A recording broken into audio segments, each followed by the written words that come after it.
welcome to the Dad Edge podcast. I'm Larry Hagner. I am your host and founder of this show. This movement, this community, honored you're here. So I'm going to warn you today. Today it's about ready to get real. It's raw.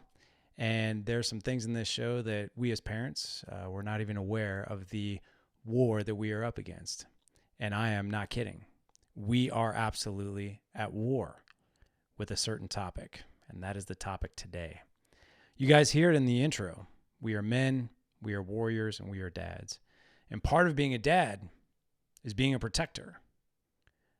But how can we protect our kids if we don't necessarily know our enemy? We don't know the rules and even what we're up against. So today, when it comes to our kids and their mobile devices, anything that accesses the internet, anything that you can text message on, doesn't matter if it's an iPad, doesn't matter if it's a computer, doesn't matter what it is. Our kids are absolutely exposed because it is a minefield out there. It's a minefield of predators, cyberbullying, violence, and we don't even know what we're up against. So what are we supposed to do as parents? Because this is the first generation of parents that have ever been up against anything like this. We weren't raised like this. Our parents didn't have to deal with this. So if you have a child, doesn't matter if it's a boy or a girl, if you have a child that has a device that can access the internet, how are we supposed to protect them? Are we supposed to go behind their back when they're sleeping and check everything? Are we supposed to go through their browsing history and what they're viewing on YouTube and TikTok and Snapchat and Instagram and text messages and emails? That's overwhelming. Or maybe you guys were doing what I was doing.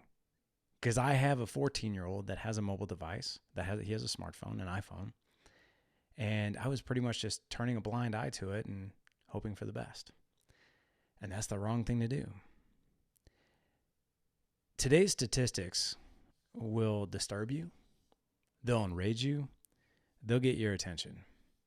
First statistic that I have for you is 95% of all Americans between the age of 12 and 17 access the internet via their phone, tablet, or computer. 1 in 5 teenagers have reported that they have received an unwanted sexual solicitation via the web. 30% of the exploitation, the targets are boys. So a lot of you guys thinking of online predators, you're thinking of the daughters that we have. Well, guess what? Our sons are not safe either. 30% of them are targets. Here's a really scary one. Most predators fall between the age of 18 and 55. And their targets are 11-year-olds to 15-year-olds in that age range. And there are just under 800,000 registered sex offenders in the U.S. alone. And that number is growing, and that's just the registered ones. So what are we supposed to do as parents? So today I've got a great show for you guys. Today I am interviewing Tatiana Jordan, and she is the Chief Parent Officer of Bark US on an internet safety solution to keep our children safer across social media, text messaging, and email. And I just want to prep you guys. What you're going to hear about today is really scary. And that's exactly what it's intended to do, is give you some awareness, give you some tools in your tool belt, give you more eyes on what our kids are doing and the people, most importantly, the people that are targeting our kids. And I'm not joking when I say that we are absolutely at war when it comes to cyberbullying, when it comes to online predators. We have a duty and a responsibility to keep these kids safe. When we put our kids in the car, we put a seatbelt on them. When they get on a bike, we give them a helmet. So when they get a mobile device, it only makes sense that we have a resource that will keep a close eye on them. I actually found Bark through a mutual friend months and months ago when my son got his first phone. And I liked it. I thought it was pretty cool. Anytime keywords pop up on his phone, whether it be text, email, social media, YouTube, TikTok, anything, I get an alert. I get an alert, and it's even categorized: cyberbullying, violence, anything like that. The other cool thing about Bark is that it also will give you advice on how to handle this situation. Because again, we as parents of this generation, we don't know. We don't know what to do. If our kids are being cyberbullied, what do we do? If they're being targeted by an online predator, what do we do? How do we have that conversation? Those are questions that we don't have answers for. And in today's show, you're going to get a lot of advice. You're going to get a lot of insight around just that. The final thing that I'll say is the reason I'm so passionate about working with Bark, and they are now our premier partner. I actually informed them of that. They didn't inform me. I informed them. I was at Dad 2.0 just this past month, and I was one of the speakers. Bark was one of the sponsors. Bark recently did a 9.5-minute documentary where a 37-year-old woman who works for Bark went undercover. And she went undercover with two different profiles. One was a 15-year-old girl, and one was an 11-year-old. And this organization, Bark, went to the extent of photos and body language and making sure that there weren't any wrinkles or everything was covered up. She literally looked like a 15-year-old girl on one undercover profile and an 11-year-old girl on another profile. And after I saw this 9-minute documentary, I was absolutely enraged. I was enraged for several reasons. Number one, I was enraged because how naive I was, that you only want to see the good in people. And I turned a blind eye for several months while my son had this phone, never really got into his business until I signed up with Bark and was then able to keep a closer eye on him. The other thing that enraged me is that there are people out there like this, and this is what they do. They target our kids, and they do all kinds of things to them. The thing that's crazy, gentlemen, is that a predator doesn't even have to be in our house, doesn't even have to be in our kid's room, doesn't even have to pull our kid from the street and into their car to abuse them. They have a tool. They have a tool through a smart device that they can get to our kids. So what are we supposed to do about that? After I saw this documentary, I walked straight up to the Bark booth and I told them how enraged I was, how upset I was. And I told them, I was like, I'm going to make Bark our premier partner. I'm going to promote the heck out of this because every single parent needs to see this, needs to have it. Otherwise, we're being careless. Because the thing that I really started thinking about is that fast forward 10 years from now, because most of our kids don't even tell their parents when these things happen. They bottle it up because they have shame and guilt, and they don't even tell their parents that these things happen. And think about the lifetime of baggage and therapy and emotional damage that does to someone, to our kids. Not only that, but we as parents, and I know you know what I'm talking about when I say we beat ourselves up if we didn't see this coming. We would absolutely beat ourselves up. I should have saw it coming. Why didn't I see it? I should have been more involved. What could I have done? Well, this is what you can do. This is what you can do. So, without further ado, here is my interview with Chief Parent Officer for Bark US, Tatiana Jordan. Tatiana, it's a true pleasure to have you on the show today. It's quite an organization you're running there. Thank you. It is incredibly surreal to be able to work for a company and with a company and with a team, and it doesn't feel like work. You feel like you're on a mission, and we're on a mission together. We are a team of parents in tech, looking to equip and empower other families and caregivers with the best knowledge possible and the best tools possible to protect their families. And so Thank you for having me, and thank you for all that you and your team and community do to support us. It's my pleasure. It is honestly my pleasure. I got to tell you, I was naive to this, and I'll never forget the first time I heard of Bark.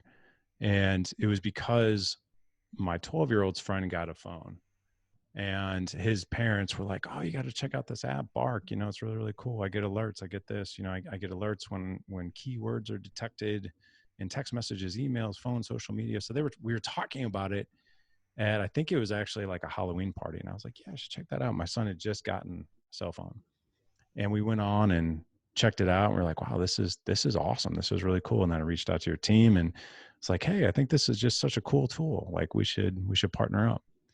And then I went to Dad 2.0 this past weekend, and Yeah. I saw your documentary, and it went from like, "Oh, this is a cool tool," to if you put your kid in the car, you don't think to not put a seatbelt on them. And if you put your kid on a bike, you don't think to not put a helmet on them.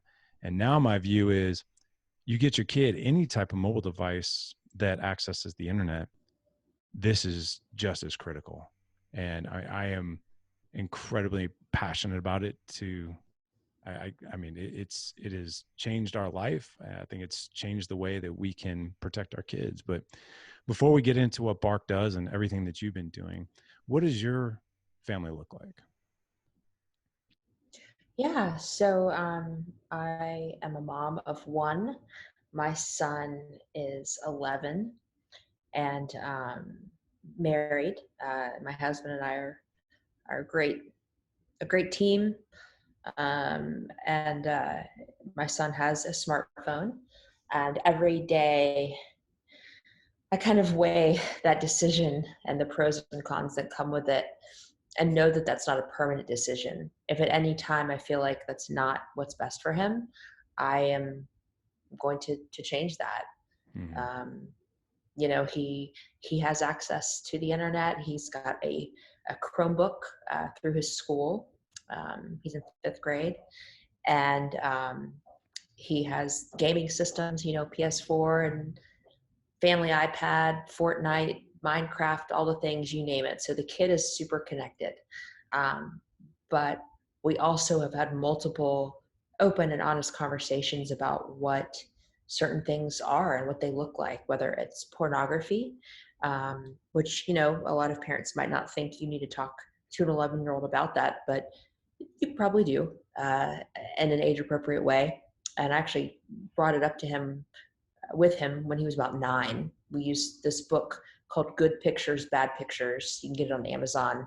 It's a Yeah. I great had resource. So, I had the author on the show. It is a great oh, book. It's a so tremendous resource. In fact, I was so excited. I have 4 boys. I have 13, 12, 6, and 4. And we had the sex talk. And I was Mm, like, oh, I was like, how do I have that talk? You know, because it's different. You know, technology yeah, is different now. When I don't know how old you are. I mean, I'm 45, and at my age, in order to see pornography, you had to like sneak a VHS from your parents' cabinet, or like, yeah. Hit give the your top of the TV. right, exactly. And so, but now all you need is a device that fits in your pocket, which is crazy. So, to Yeah, to navigate the waters of that conversation, that's, it's different. it's much different. Just the Yeah. access frequency and points Yeah. are they're exponential. And even if you uh, if even if your child can't directly access tech through personal devices or home devices, if they ride a school bus, if they are over at friends' houses, the chances of them encountering it are just, they're high. And Yeah. so, whether it's pornography or sexual content in general, or content that has to deal with mental health, not only content that he might consume on YouTube, where people are talking about suicide or depression or anxiety, but also conversations around how screens can impact how you Mhm. feel, and how screens can be addictive, much like, your favorite ice cream or candy.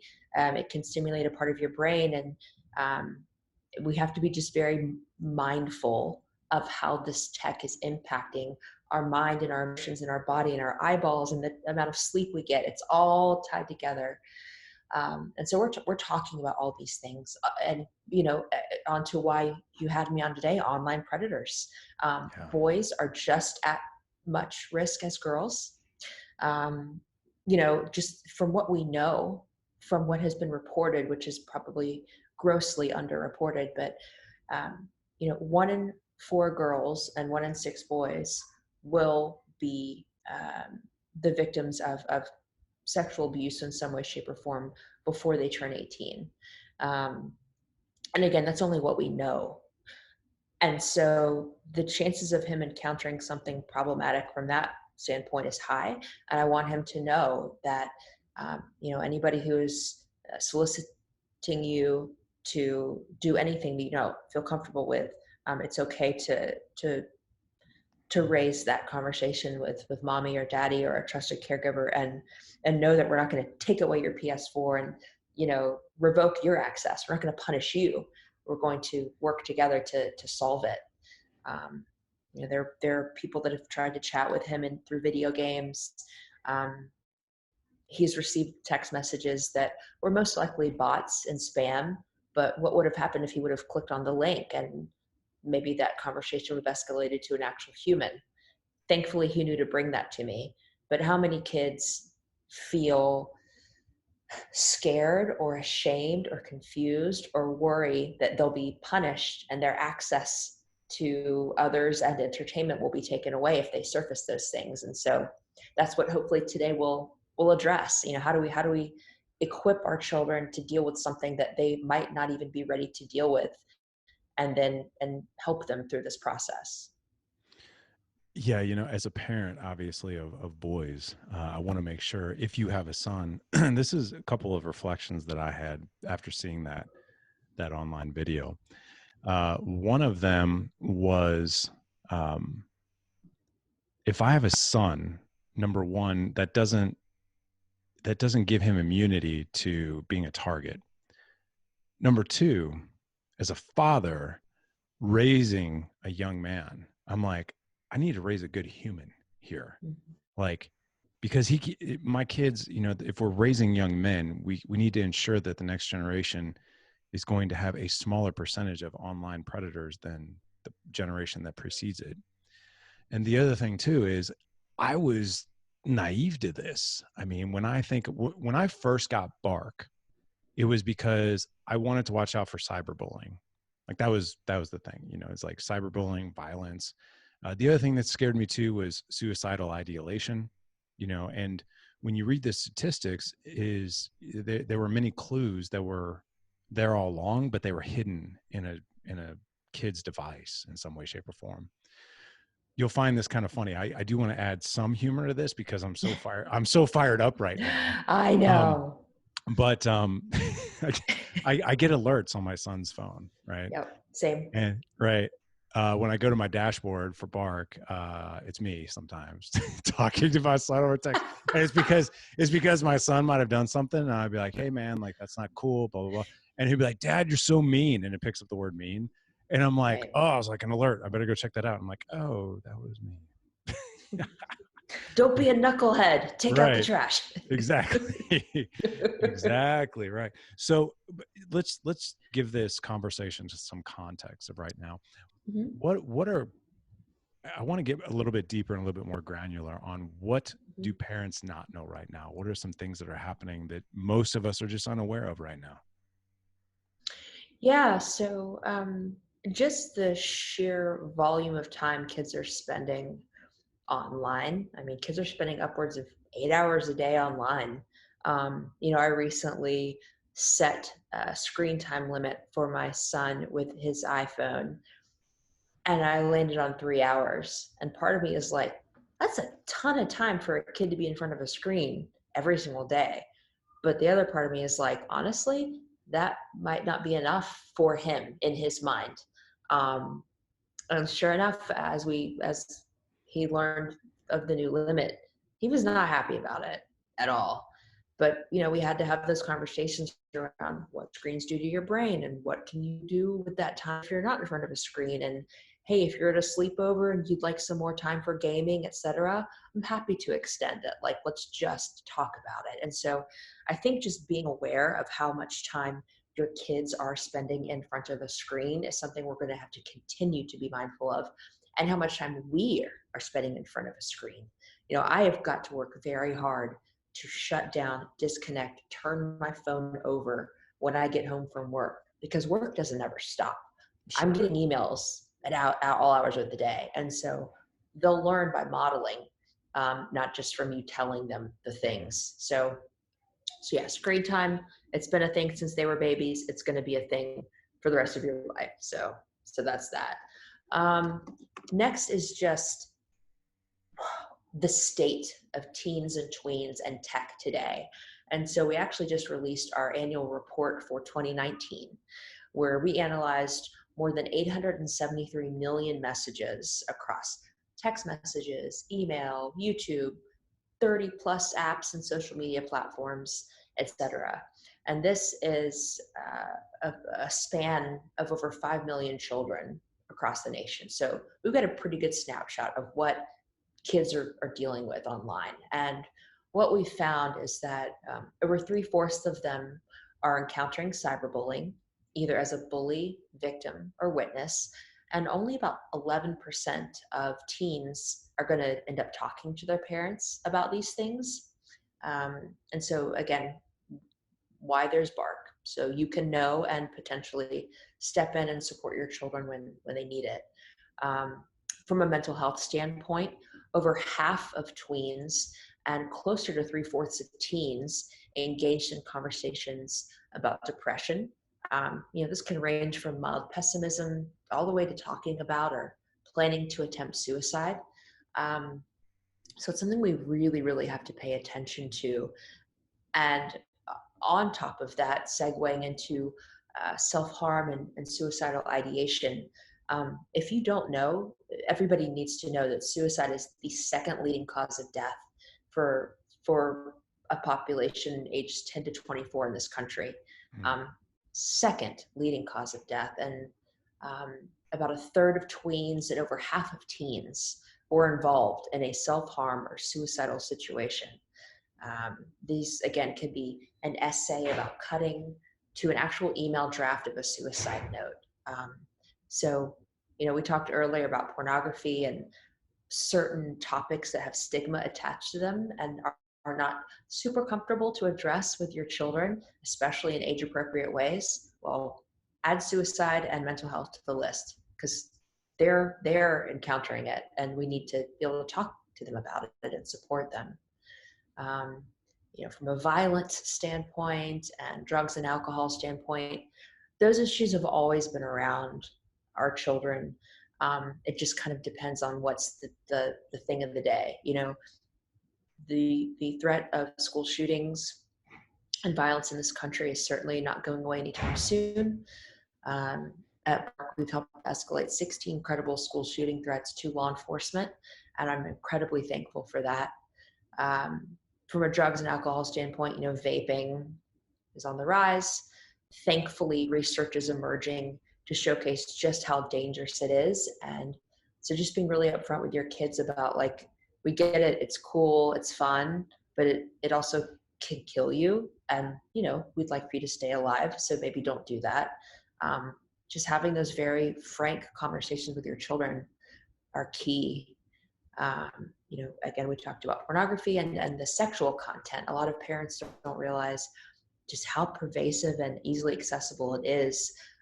Per our research over the past year, over 70% of tweens, and that's kids 8 to 12, and 84% of teens encountered nudity or content of a sexual nature. 1 in 4 teens are sexting. The sexting laws vary from state to state. And so, your child can actually get in some serious trouble just for sending a nude or receiving a nude or forwarding a nude of another underage peer. And that's not something we want any of our children to be dealing with. So just, I know we need to, go deep and then keep it light, but we just got real deep. So that's where we are. I'm glad you did. That's exactly what this show's about. I want to expose men to this very real topic and give them detail that we don't know. And that's why you're on here. That's why we have this show. That's why we're doing the interview today, is to hit us upside the head with this information so we Yeah. have it. The other really cool thing that I like about this is it gives you advice and tactics of how to have conversations when these things arise. Because like, if you see something, like maybe it's pornography, maybe it's suicidal thoughts, maybe it's cyberbullying, most of us, again, we're this is the first generation of parenting that's dealing with this. So it's like, like, what do I do with this? Like, how do I have this conversation? I'm not really sure. So can you tell us a little bit about that? Yeah. So, we don't want to only be the bearer of bad or concerning news. We truly are a team that is looking to support and empower you. And the way to do that is, if we're going to send you something that you need to take a look at, we're also going to give you best recommended next steps for how to address. Um, until you become a parent, you just don't know that you're going to even have to deal with certain things. Not to mention the fact that every child is different. There is Yeah. no one parenting manual that applies to every kid. Every kid potty trains at a different age, and every kid's ready to talk about sexting at a different age, and every kid's ready to have a smartphone at a different age. And so um, we have enlisted the help of child health and wellness experts, pediatricians, child psychologists, those who know more than we do about just how to talk to your kid about X, Y, and Z. And so when you do get an alert, we will send you support for how to discuss that with your child. Yeah, because I think I had I had an incident. You'll find this funny. Again, I want to add in a little bit of humor A here. little bit, a little bit. So my 13-year-old, I got an alert from Bark saying violence, like alert of violence. I'm like, oh. So I go to my dashboard, I look at it, and it's a conversation between him and my brother-in-law, who's 30. And here, so my 13-year-old, really good kid, never wants to harm a hair on anybody's body, but he thought it would be really funny to he actually thought not funny, but he thought that the batteries in our dog's shock collar was running out. Oh. So he texted my brother-in-law and he's like, hey, he's like, can you get me some batteries where you work so I can put new batteries in the dog's shock collar. In fact, can you get me like more powerful ones? Will more powerful ones like shock the dog harder? That'd be kind of funny. And he's like, dude, your parents would kill you if you even said anything like that. And Oh so my gosh. it picked up on those words. And Wow. so here's the thing, like, I didn't even go and like research, like, how do I talk to him? I got that alert. I looked at my phone. I was like, so Ethan, tell me about the shock collar. And he looked at me like, what? Like, right. And I was like, tell me about the shock collar. And he's like, how'd you know that? And I'm like, I just know. I just know. But so that's kind of a funny story. But so segueing back to the more serious. So, tell us about your documentary. Mm, This was, I got a chance to meet Rue, and yeah. yes, gentlemen in the audience, ROO, Rue is her name, 37-year-old mother of a sixth grader, wonderful woman. And tell us what happened here. Tell us what she did. Yeah. So she and our CEO were brainstorming about ways to really highlight the issue of online predation. And they landed on, let's go undercover as a child online and see what comes up. And so our team rallied and supported this mission outside of our day to day. And it took an entire team to make this happen: graphic designers, social media managers to field the influx of comments and posts and content creation for this fake person and people, actually. And then, of course, Rue bore the brunt of this emotional impact of being a victim firsthand, a child victim, um, and multiple children, actually, whether it was an 11-year-old or a 15-year-old, she went online as this person and her likeness was digitally manipulated, um, eerily so.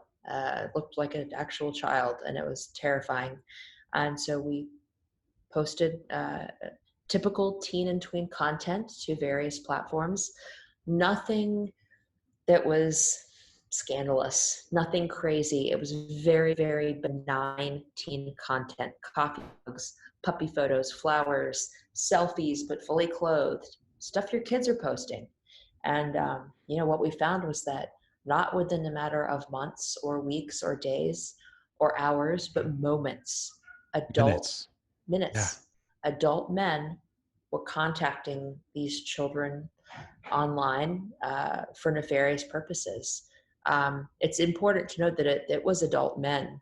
I thought surely there might be some women creeps out there, but that's not the profile. It's always men. And so, as men listening here, um, it's important to raise men that don't do this, and um, highlight the fact that it can be anyone. That was another thing that we uncovered. You think it's just the creepy dude that's maybe didn't succeed at life and maybe has some issues and lives in his mother's basement. But no, it was doctors and lawyers and dentists and men that had families of their own and pastors, and you fill in the blank. It's anyone. There is no profile other than they're typically men. And so it's heavy. It's very heavy. And Rue did an amazing job, and our team did an amazing job surfacing. In the last year alone, there were 450 predators to law enforcement. I just have to ask this because after I saw that documentary, I found myself really upset. I could not stop thinking about it. Yeah. I went up to Rue after I saw that, and I was just like, and I even told her, I was like, I was really excited to have Bark as a resource, but I was like, my mind is racing, and I think what needs to happen is we need to make you guys like our premier partner. But I said on a personal level though, I was like, Rue, like mentally and emotionally, like, how are you okay? Like, you take a peek behind the curtain of darkness, Yeah. and you get a sense for what humans are capable of doing and saying, and especially if it's a kid, and we're all parents. Yeah. And the first thing that came across my mind was a few reflections. Number one, if that was my son and he was older and he did that, like, I would be like, oh my gosh, like, what could I have done as a parent differently to help guide this young man? Yeah. If I had a daughter, I would be like, what could I have done different to protect her? Because she's going to now grow up with this scar and these things that have happened, and she's going to have to emotionally and intellectually get over this. Yeah. And as a parent, I would beat myself up senseless because my excuse would be like, I didn't know any better. I didn't know what was going on. And I think that there would be that part of me that would be like, I don't think I know. There would be like, why didn't I know about it? Like, I should have known about it. I should have taken action. I should have been more involved. I should have done this. I should have done, and so much heavy regret came over me. And the thing I really asked her was like, how do you go out in public and just look around at people and think that the world is okay like it used to be before you were in this position? She's like, it's hard. Like, it's hard. Like, we luckily at the place where we work, they give us like mental health days when we need a bit of a reset, and we're there for each other, and they have resources and counseling and all these things. But being in your position, do you have faith in humanity anymore? I have faith in God, Mm. which I know that's a bucket of its own. Um, you know, I I know that bad things happen to good people. Um, myself included. I am a survivor of childhood sexual abuse at the hands of a trusted babysitter that we found through our church. Um, and even though we found him through our church, uh, that didn't impact my faith in terms of I don't question why God let that happen to me. I don't question um, God's presence or not. I am aware that bad things happen to good people, and if anything, it prepared me to have empathy for the work I'm doing today, and it empowers others being able to speak out about it, to remove the stigma. So many people um, suffer in silence because they feel like they're tainted goods, uh, or there's a variety of issues that we have yet to even uncover. Anxiety and depression and eating disorders, propensity for drug use, etc. Like there's so many things that childhood sexual abuse can cause later on in life. And so if I can shine a light on it, if we can shine a light on it through our work, then so be it.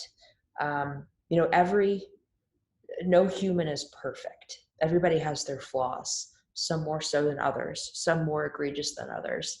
And one thing that has come out of this that I don't have the answers to yet, but I'm very curious to know, is why. I know one of the reasons why adult men abuse children is because they were abused themselves. And so it doesn't excuse it, but it helps to explain the why. And so we need to get anybody who is a victim of abuse rehabilitation and support and therapy as soon as possible. It's the other group of people that have not been abused that I wonder why. And I don't have the answers. And I'm very curious to know why. Because if we can know the why and we can somehow stop it, we could be in a much better place.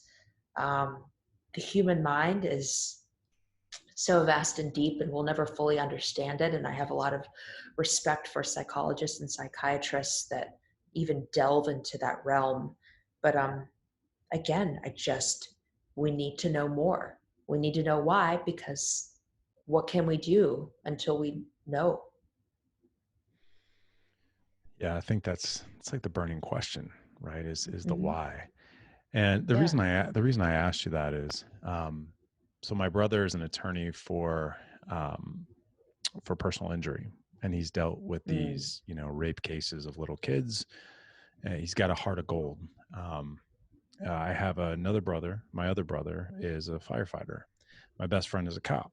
He's a detective. Mm. So interacting with these people who are in my circle of my closest three, and I'm like, and I hear these stories, especially my brother, because he reads in detail. Like my brother, who's an attorney, reads in detail like these things that happen.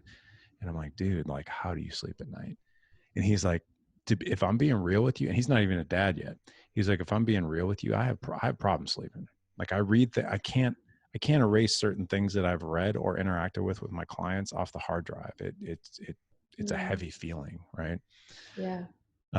So I just want to share with you and your staff and Rue. I know that this job and this mission that you're doing, it's not easy, but we appreciate it because I can't imagine life now without it, and it's so important. So I just want to applaud you and thank you for your work. Yeah. Thank you, and thank Rue, and thank Yeah, our CEO for even having the vision to start this, and our yeah, entire team of now over 55 members full time on the Bark team that are yeah, dedicated to this mission. And yeah, mental health is key, and any yeah. one of us at any time can take a break and step back and get the help we need. Agreed. Well, before we head out, because I know you actually have a pressing appointment that you need to get to. You actually have to go testify, and I don't even know what that's for, but Yeah. it sounds sounds pretty legit, probably part of your job. But I want to give the audience some understanding of how the technology even works. I know it has to do with the evolving that you have technology around the evolving evolution of language, if I understand it correctly. But specifically, how does it work? Yeah, so we use machine learning algorithms to understand the context, to analyze and understand the context of children's communications across text, email, social, audio, video, emoji, GIF, text overlay on an image, etc. And then surface when those uh, pieces of content are problematic. And so back to the how, it's machine learning. Um, I am not a data scientist, but I am so thankful for the team that is. And so it's an emerging field, and it's fascinating.